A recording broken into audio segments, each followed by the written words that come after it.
What's going on, everyone? It's Mike back again. It's Everton against one of the Dirty Six, Arsenal. Now, Arsenal have got some problems, man. You know, they've turned a corner on the pitch, to be fair. You know, they've had some decent results. Well, I thought that up until they managed to get an equaliser against Fulham at home. So, Everton go into this game, I would say, full of confidence. We played Spurs last week at Goodison, last Friday, a game that Everton should have won. I was devastated, actually, that we didn't win that game. Absolutely gutted. And, you know, I don't think Everton are going to qualify for Europe now. And I get it. Like, I understand we won't qualify for Europe. But it was still a really good performance. And we'll go to Arsenal with real confidence. You know, Arsenal haven't got their front two this week. Lacazette and Aubameyang are not in the squad. Aubameyang had an absolute meltdown on Twitter. You know, obviously the fans are going to be doing a protest outside the ground before the game. It's going to be a very, very interesting game for Arsenal because, you know, what mindset are they going to be in? You know, their players, their manager have been stitched up a little bit by this Super Six, this super, you know, Super European League or whatever it was called. I really think they're going to struggle with the mindset for this game, whereas Carlo Ancelotti goes into this game.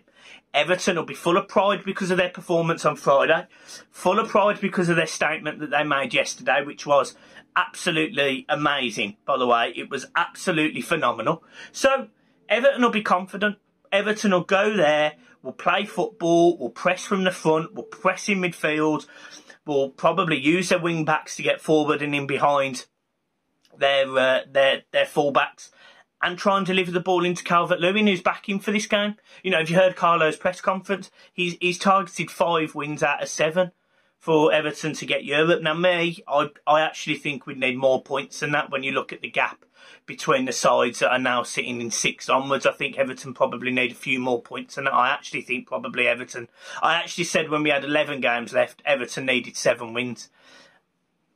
We then drew or lost the last 4 games. So I really feel we sort of threw our season away. But, look, there is a positive to it. Everton are much better this season than they were last season. We've got the same amount of points with 7 games more. We've played different styles of football. We know that we've still got some deadwood in the team. Marcel Brands has just signed a 3-year deal, and on the whole, I'm happy with Marcel Brands. He certainly works a lot better with a top A-class manager in Carlo Ancelotti, whereas under Marco Silva, yeah, he was disappointing in my opinion. But I don't blame him for being disappointing, because who wants to join Everton when Marco Silva's the manager? It's a different conversation when you're talking about Carlo Ancelotti. So Everton will be confident on that front. Everton just need to gear up for next season now, in my opinion. You know, I know some people will say, oh, you're saying that you're giving up on Europe, etc. It's still mathematically possible. And I do understand that. I get it. Like, I appreciate that. But I just think Everton are more than capable of messing up. You know, we could beat Arsenal, we could beat West Ham, but then we could lose at home to Villa. And these aren't, you know, that's not a disrespect. It's just Everton's home form this season has been horrendous. You know, it's probably been the worst campaign of my life at home.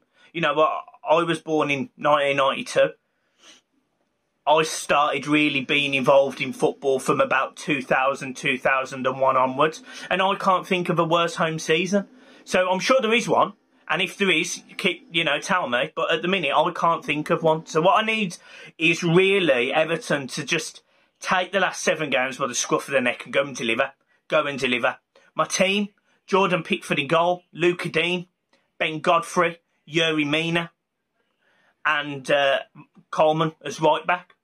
Then in the middle, I go Allen, I go Davis, I go Sigurdsson, and the front 3, I go James Rodriguez on the right, I go Richarlison on the left, and I go Calvert-Lewin up front. Sigurdsson and James Rodriguez played really, really well together in the last game. You know, they really impressed me. They were prepared to get the ball down, play creative triangles. You know, they were working out ways that they could break down Spurs, and they did. On the whole, they did fine. You know, and again, if other players could finish, Everton would have won that game comfortably. But we didn't. Calvert-Lewin has got 7 games left to kick on. because he was so good at the start of the season. He was so good up to about January, and I just don't feel he's kicked on, which is a similar story to last season. You know, yes, he's improved from last season, and his goals have been vital in games. But I don't understand how you can go from being so good, you know, 8 goals in 6 games, I think he'd scored at one point this season, or 8 in 9, to having 14 in 14 in whatever it is in the Premier League. I know he scored in the Carabao Cup, I know he scored in the FA Cup, and I know he scored for England, but you know, I really wanted 20 Premier League goals from Calvert-Lewin with the start that he had. So he's got 7 games to go and get that for me. And look, he's more than capable. He could score a hat-trick against Villa. He could score a hat-trick against Arsenal. I really think Arsenal are there for the taking. You know, Everton should go there tomorrow and be really, really confident of getting a really solid win. And I think we will. You know, I genuinely believe we will. I don't think Arsenal are the team they were. It was embarrassing that they was included in the European Super League, because they're just nowhere near the club they was 10 years ago. You know, it's just one of those things. And Spurs, so I think a bubble's burst for Spurs. You know, this European Super League has probably took them off the pedestal a little bit. It's been quite a funny reaction to Spurs, because there's memes everywhere. There's people taking the piss out of Spurs. You know, it's been quite funny. And you know, if there were 6 clubs in there, I would have put Leicester in over them, personally. I would have put Leicester in over them. So it's one of those things. But we move on. I think Everton will go to Arsenal tomorrow. Be confident. I think Everton win. I'm going to say 2-1 Everton. And that'll do. That's my match preview. Guys, make sure you subscribe to the channel, and I shall see you soon.